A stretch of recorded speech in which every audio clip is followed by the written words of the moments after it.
माँ बतख की चतुरता। एक जंगल के नदी में माँ बतख अपने बच्चों के साथ मिलकर रहती थी। ये सब नदी में आराम से घूमकर उनके लिए पर्याप्त भोजन को समेटकर खुशी से रहते थे।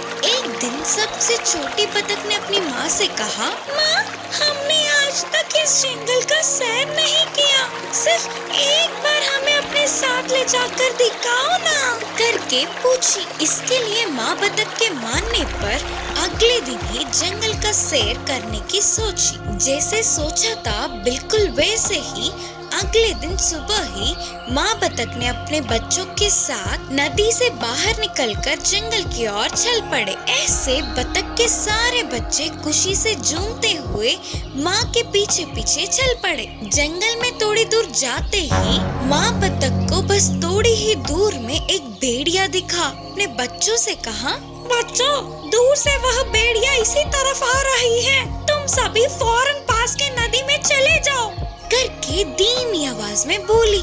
माँ के कहने पर सारे बच्चे नदी की ओर भागने लगे। तुरंत माँ बतख ने अपने पंखों को फैलाते हुए बहुत ही मुश्किल से चलने लगी। एक तरफ भागने वाले बच्चे तो दूसरी ओर ना चल पाने वाली माँ बतख को देखकर, बतख के बच्चे तो मेरे एक टाप के लिए भी काफी नहीं होंगे, शायद माँ बतख घायल हुई होगी, इसीलिए तो कहीं नहीं जा पाएगी, इससे खाके मैं अपनी भूख बुझाऊंगा, हंसता हुआ बोलकर भेड़िया माँ बतख की तरफ आने लगा।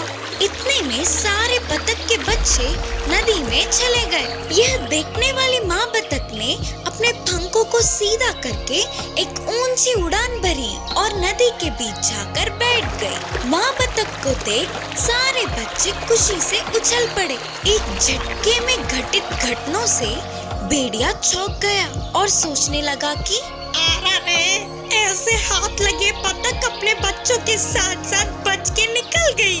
सोच के अपने आप को कोसता हुआ उदास होकर उधर से चला गया भेड़िया। मुर्गी और कुत्ते की दोस्ती।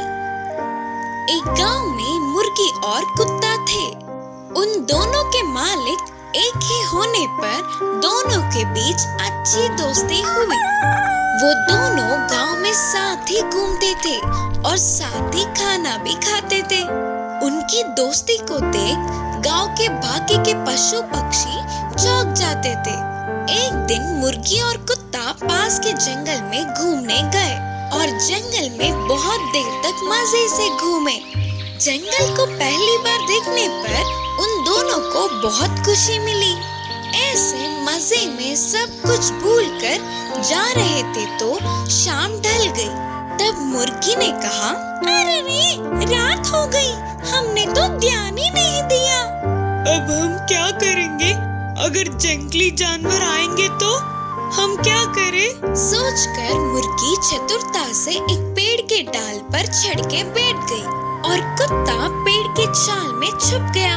कुछ देर बाद एक लोमड़ी उसी तरफ आई। खाने के लिए कुछ तो मिलेगा ही करके बहुत देर तक वही बैठी रही। अब उधर रुककर कोई फायदा नहीं करके जाने वाले लोमड़ी को पेड़ पे बैठी मुर्गी दिखी। लोमड़ी ने मुर्गी से पूछा, मुर्गी, मेरे लिए एक गाना गाओ ना। तब मुर्गी ने गाना गाया। अपने दोस्त की आवाज सुनते ही कुछ तो खतरा है करके पेड़ के छाल में छुपा कुत्ता सतर्क हुआ। फिर लोमड़ी ने कहा, मुर्गी, अच्छी सी मुर्गी, नीचे आकर गाना गाओ ना, मैं तुम्हें एक अच्छा सा तोहफा दूंगी। लोमड़ी के छाल को मुर्गी समझ गई और बोली, लोमड़ी मामू, मेरे पैरों में दर्द है, मैं अब नहीं उतर सकूंगी। मेरे दोस्त उस पेड़ के छाल में है, उससे पूछ लो गाना गाने के लिए। बोलकर मुर्गी ने चतुराई से कहा, अच्छा, तो पेड़ के छाल में एक और है क्या? तो अच्छे से पहले उसकी खबर लेकर फिर तेरे पास आऊंगा। सोचकर लोमड़ी खुशी से पेड़ के छाल में अपना मुंह रखा तो अंदर के कुत्ते ने लोमड़ी को जोर से काटा। मैं मर गया रे, अरे मैं तो मर गया रे बाबा, बोलकर चिल्लाती हुई लोमड़ी उधर से भाग गई। फिर सुबह होते ही रात की बात को याद करके हंसते हुए मुर्गी और कुत्ता खुशी खुशी घर लौट गए। शेर की तरह बदलने वाली पप्पी। एक जंगल था। उस जंगल में एक साधु आश्रम का निर्माण करके वहीं पे ध्यान में लीन रहता था। किसी के भी मदद मांगने पर हमेशा मदद करता। उनकी इस अच्छाई को सारे जानवरों ने जान लिया। हर तरह के जानवर आश्रम में आकर खुशी से खेलते थे। और तो और जंगली जानवर भी बाकी के पालतू जानवरों से मिलजुल कर रहते थे। एक दिन उस साधु के आश्रम में न जाने कहां से एक पप्पी आई और उस साधु को वह बहुत प्यारी लगने पर वह पालने लगा। एक दिन पप्पी आश्रम से बाहर आकर जंगल में कुछ दूर तक गई। ऐसे अकेले जा रहे पप्पी को एक चीता ने देखा। तुरंत उसके पीछे पड़ गया। पप्पी जल्दी जल्दी भाग के साधु के पीछे छुपकर अपने डर का कारण बताया। तब उस साधु ने पप्पी को अपनी शक्ति से उसे चीता के रूप में बदल दिया। अब चीता बनने वाला पप्पी फिर से जंगल में गई। इस बार उसके पीछे एक बाघ पड़ा। वह फिर से साधु के पास जाकर मदद मांगी। तब साधु ने उसे बाघ की तरह बदल दिया। उस रूप से जंगल में जाने वाली पप्पी को एक जंगली हाथी ने उसका रास्ता काटा। तो इस बार साधु ने तो उसे शेर ही बना डाला।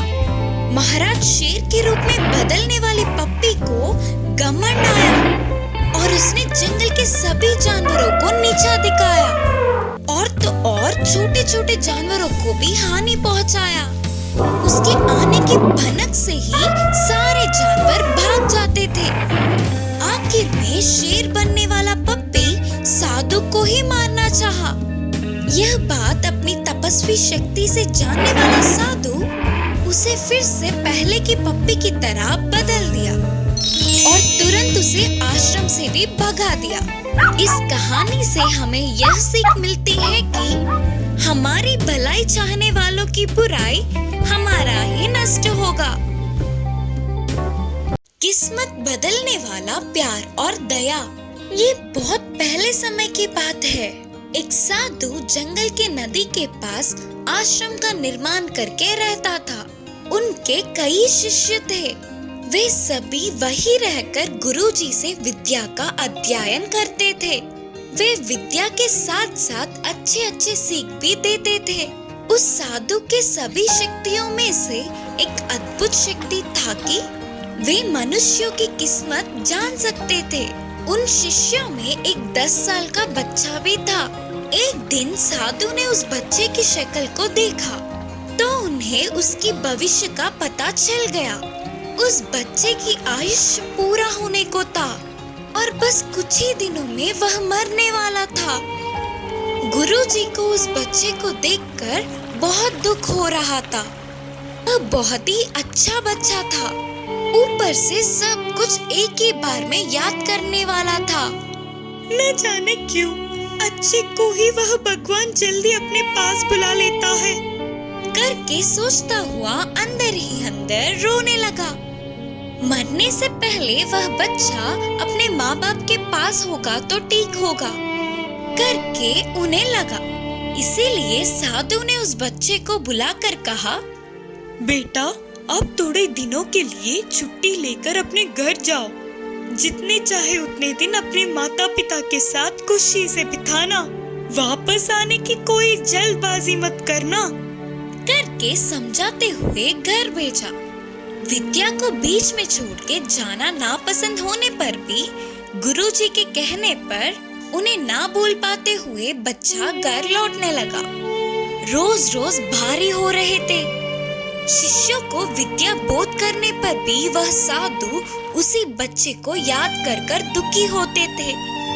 गुरुजी में आए हुए इस परिवर्तन को शिष्यों ने ध्यान दिया पर उन्हें कुछ पता नहीं चल पाया। ऐसे 3 महीने बीत गए।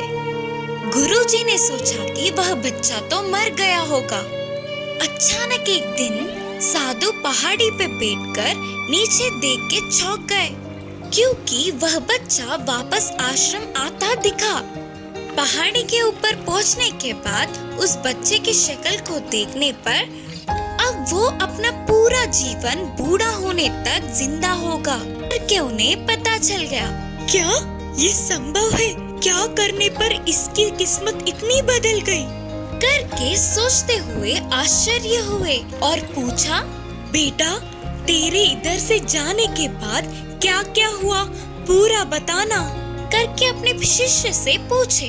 तब वह बच्चे ने अपने घर लौटते समय क्या क्या देखा वो सभी बताया। बीच के रास्ते में दिखे गांव और पार किए हुए शहरों के बारे में बताया, उसके चढ़े हुए पहाड़ों के बारे में और उसके पार किए हुए नदियों के बारे में बताया। फिर साधु ने पूछा, और कुछ विशेष बातें हैं क्या बेटे? फिर शिष्य ने याद करते हुए कहा, एक बार मुझे एक तालाब को पार करना था गुरुजी, तब तक तूफान आ चुका था। इससे वह तालाब और ज्यादा बह रहा था। उस तालाब के बीचों बीच एक मिट्टी का ढेर था। उस पे चींटियों का झुंड कहीं ना जा पाते हुए गिड़गिड़ा रहे थे। थोड़ा थोड़ा होकर वह मिट्टी का ढेर पिघल रहा था। अगर मैं थोड़ी भी देर और कर देता तो सारे चींटियां पानी में बह जाते। और गुरुजी, मुझे तो उन पर दया आई, तो तुरंत मैंने बाजू के पेड़ के डाल को उस मिट्टी के ढेर से लगाकर खड़ा था। तब सारे चींटियां डाल पे आ गए। मैंने उस ढाल को किनारे पहुंचने तक पकड़े रखा। फिर मैं अपने रास्ते चला गया। मैंने उन छोटे जीवों को बचा लिया। इससे मुझे बहुत खुशी मिली। तब साधु सोच रहे थे कि अच्छा, तो ये कारण है, इसीलिए देव देवताओं ने इसका आयुष्य बढ़ाया करके साधु समझ गए। इस कहानी से यह शिक्षा मिलती है कि हमारी किस्मत हमारे हाथों में ही होती है।